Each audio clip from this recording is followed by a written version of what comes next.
আসসালামু আলাইকুম প্রিয় দর্শক, আপনাদের সকলকে আমন্ত্রণ জানাচ্ছি বৈঠকি কথা অনুষ্ঠানে। বৈঠকি কথায় আজ আমাদের অতিথি হিসেবে আছেন বিএনপি নেতা এবং প্রখ্যাত মুক্তিযোদ্ধা, বীর মুক্তিযোদ্ধা, সাবেক ছাত্রনেতা জনাব অ্যাডভোকেট ফজলুর রহমান। একটা জিনিস আমরা দেখেছি এর মাঝখানে যে এই সামনে নির্বাচনকে কেন্দ্র করে এক ধরনের পোলারাইজেশন বা মেরুকরণ দেখা যাচ্ছে। জামাতে ইসলামের নেতৃত্বে সমস্ত ইসলামপন্থীদের ভোট একটা বাক্সে পড়ুক, এই ধরনের কথা যেমন বলা হচ্ছে, তেমনি আবার ছাত্রদের মধ্যে একটা ধরনের দেখা যাচ্ছে যে বৈষম্যবিরোধী ছাত্র আন্দোলন যারা করছে তারা পার্টি করবে এবং তারাও এদের সঙ্গে যুক্ত হবে বলে কেউ কেউ বলছে, অথবা এই ধরনের একটা মেরুকরণ দেখতে পাচ্ছি আমি। তো আপনিও কি এই ধরনের কোনো মেরুকরণ দেখছেন? যে এবং এটাও অনেকে বলছে আবার যে মানে আপনার এই যে ইসলামী আন্দোলন যেটা আছে বরিশালে চরমনায়ের পীর, তারা একসময় জামাতের সঙ্গে বড় বিভেদ ছিল, কিন্তু সেই বিভেদটা যেন কমে আসছে। এটার মধ্যে আপনি কি ইঙ্গিত দিচ্ছেন? এটার মধ্যে ইঙ্গিত পাইতেছে তারা একসাথে মিলে একটা ইলেকশন করতে পারে কিনা তারা চেষ্টা করতেছে। জামাতে ইসলাম, ইসলামী আন্দোলন বা হেফাজতে ইসলাম বা ইসলামী যে দল মজলিস, যদি পারে মজলিস বোধহয় যাবে না, কেউ কেউ থাকবে, তারা একসাথে করতেছে। তারা সবাই মিললেও ওই যে মাজার যে সুফিবাদ যারা মানে আহলে সুন্নাতুল জামাত, এদের কাছাকাছিও না। সবাই মিল্লা, আমি কথাটা বললাম আপনাদেরকে, এটি জানিয়ে দেখেন বাংলাদেশে সুফিবাদী ইসলাম যারা পালন করে তাদের সংখ্যা করো, তারা জীবনে কোনোদিন এদের সাথে যাবে না। আর তারা যদি সব একত্র হয়ও, আমি তাদেরকে সেলিউট করি। এবং তারা যদি সব একত্র হইয়া যারা এই যে টেলিভিশনে বড় গলায় বক্তৃতা করে এই দেশ আমরা নাকি বাইর করে দেব, ইসলামের বাইরে কেউ থাকলে এইসব আমাদেরকে যারা কাফির বলে, তারা সবাই মিললে 15% ভোট পাইলে আমি মনে করব বহুত বড় কাম হয়েছে। 20টা সিট পাইলে আমি বলে দিলাম, এই আপনি এটা বন্ধ করেন না, সব প্রচার করবেন। যে ফজলুর রহমান বলছিল জামাত সহ সবাই মিললে যদি 20টা সিট পায়, আমি বলবো বহুত বড় কাম হয়েছে বাংলাদেশের জন্য। কাজেই এরা এরকম আওয়াজ দিত। মিস্টার গোলাম আজম 1970 সনে সবচেয়ে এবং শেখ মুজিবের বিরুদ্ধে ক্যান্ডিডেট হয়েছিল, পরে জামানত বাঁচে নাই গোলাম আজমের। শেখ মুজিবের বিরুদ্ধে ক্যান্ডিডেট হয়ে জামানত বাঁচে নাই। কাজেই আমি আপনাদের বঙ্গবন্ধুর বিরুদ্ধে কি গোলাম আজম নিজে ক্যান্ডিডেট হয়েছিলেন বলে আমি জানি, তা না হইলে জামানত ওই যে বঙ্গবন্ধুর জহিরুদ্দিন নামে একজন দাঁড়াইছিল মিরপুর মোহাম্মদপুর থেকে। 3টা সিট ছিল ঢাকায়, একটা পুরান ঢাকায় বঙ্গবন্ধু দাঁড়াইলো, আর একটা তেজগাঁও নিয়ে একটা, এটা তো বঙ্গবন্ধু দাঁড়াইলো। আরেকটা হলো মিরপুর, আরো মোহাম্মদপুর, টঙ্গিপাড়াতে বঙ্গবন্ধু, টঙ্গিপাড়াতে দাঁড়াইলো মোল্লা জালালউদ্দিন ওয়াহিদুজ্জামানের বিরুদ্ধে। ওয়াহিদুজ্জামান বলছিল আমারে যদি শেখ মুজিব ফেল করাইতে পারে তা হাতে ছুরি পড়বো। শেখ মুজিব তখন বলছিল আমার আর গিয়া দরকার নাই, আমার শিষ্য মোল্লা জালালকে দিলাম। সেই জালালের সাথে জামানত বাজেয়াপ্ত হয়েছিল ওয়াহিদুজ্জামান বাণিজ্য মন্ত্রী টুঙ্গিপাড়াতে। চুরি পড়ছিল কিনা? অনেক চুরি গেছিল, 2 মন চুরি তার বাড়িতে পড়ে গেছিল।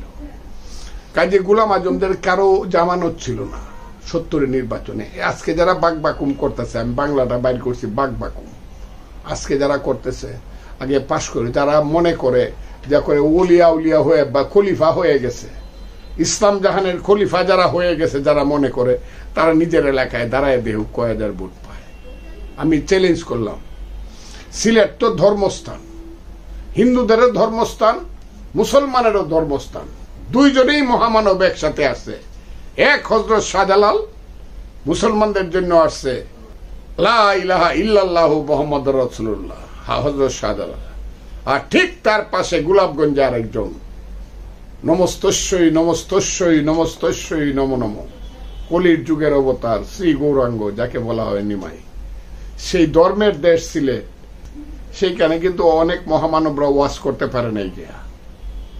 এবং ইলেকশনে দাঁড়ালে কয়জনের জামানত বাঁচে দেখা যাবে। আচ্ছা, আপনি একটা ভালো পয়েন্ট তুলেছেন।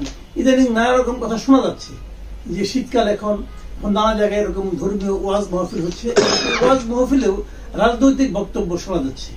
তো এই ব্যাপারে আপনার কোনো মূল্যায়ন আছে কিনা, কোনো অবজারভেশন আছে কিনা? এই ব্যাপারে আমি কথা কইলে আমার 14 পুরুষ উদ্ধার করছে। আমার নামেরও বাজে মন্তব্য, নামটা বিকৃত করা হয়েছে। একজন মৌলানা ওয়াজ করিয়া উনি একজন মুফতি। মুফতি মানে হলো শিক্ষিত মানুষ। আমি উনার কাছে না, আমি সমস্ত ইসলামের যারা রিয়েল আলেম তাদের কাছে জানতে চাই। আমি মুসলমানের ছেলে, আমার নাম ফজলুর রহমান, আমার নামটা বিকৃত করিয়া বললে এটা কি আল্লাহ গ্রহণ করে কিনা, এটাতে পাপ হয় কিনা, তারা পাপকে যারা ভয় করে না তারা আলিম হয় কেন? এক।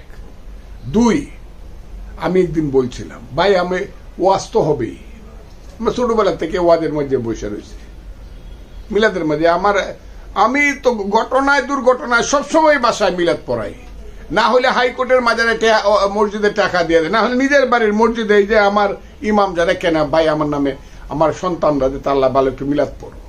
আমি তো ধর্ম বিশ্বাসী মানুষ, মুখে ভাত দেওয়ার আগে বিসমিল্লাহ না করে খাই না। আমি আমার ঘর থেকে বাইরের আগে আমার আল্লাহকে স্মরণ না করে বাইরে হই না। সেই আমি বলছিলাম যে আপনারা যে এই যে সন্ধ্যা থেকে ধরে রাত্র ভোর 4টা পর্যন্ত মাইক মাইরা এত ওয়াজ করেন, ওয়াজ করতে আমি বাধা দিই না, কিন্তু সব রাজনৈতিক ওয়াজ করার জন্য ওখানে তো বুড়া মানুষ থাকতে পারে, মৃত্যুপ্রায় মানুষ থাকতে পারে, ছাত্রদের স্কুল কলেজ বিশ্ববিদ্যালয়ের পরীক্ষা থাকতে পারে। আপনারা কোনো কিছুই কেয়ার করবেন না, খালি করবেন, করেন কিন্তু বুঝে শুনে করেন, একটুও করেন। আর আপনি যদি ওয়াজ মাহফিল করতে পারেন তা আরেকজন কেন সংকীর্তন করতে পারবে না? আপনি যদি ওয়াজ মাহফিল করতে পারে তাহলে যে আমার যে বাংলার সেই গান যাকে যাত্রা গান বলা হয়, মা মাটি মানুষ রূপবান, মুদের বাড়ির দক্ষিণ পাশে গো ও দাইমা কিসের বাদ্য বাজে গো আমার দাইমা দাইমা গো, গ্রামের মানুষ যে গান শুনিয়া কান্দে, নিজের মনটাকে অনেক বেশি করে ভারমুক্ত করে যে গ্রামের মানুষ, আমার নিদারুণ শাম তোমায় নিয়ে বনে আসিলাম, এই যাত্রাটা কেন হবে না এই দেশে? আপনারা কেন গিয়ে ঢিলাইবেন? কেন লালনের গান গাইলে পরে আপনারা ঢিলাইবেন?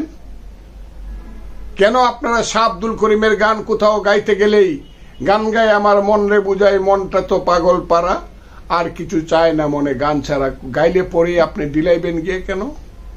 আপনি বাধা দিবেন কেন? আপনি ওয়াজ পড়তে পারবেন, আরেকজন কীর্তন গাইতে পারবে না, আরেকজন গান গাইতে পারবে না, আরেকজন যাত্রা নাটক করতে পারবে না, আরেকজন কবিতা পড়ে। এই কথাটা বলছিলাম, কারণ এটা তো সবার দেশ, সবার দেশ, বাঙালি জাতির দেশ, 10,000 বছরের বাঙালি জাতি, হিন্দু নয় ওরা মুসলিম, জিজ্ঞাসায় কোন জন, কান্ডারি বলো ডুবিছে মানব সন্তান আমার মা। এটা তো বাঙালি জাতির দেশ। 1000 বছরের আমাদের শিক্ষা সংস্কৃতি সবকিছু। একদল গান গাইব, পুবালি হাওয়া পশ্চিমে যাও কাবার পথে বইয়া যাও রে বইয়া এই গরিবের সালাম কানে লইয়া, এইটা নিয়ে হিন্দু মুসলমান সমানে কান্দে দুই দলই।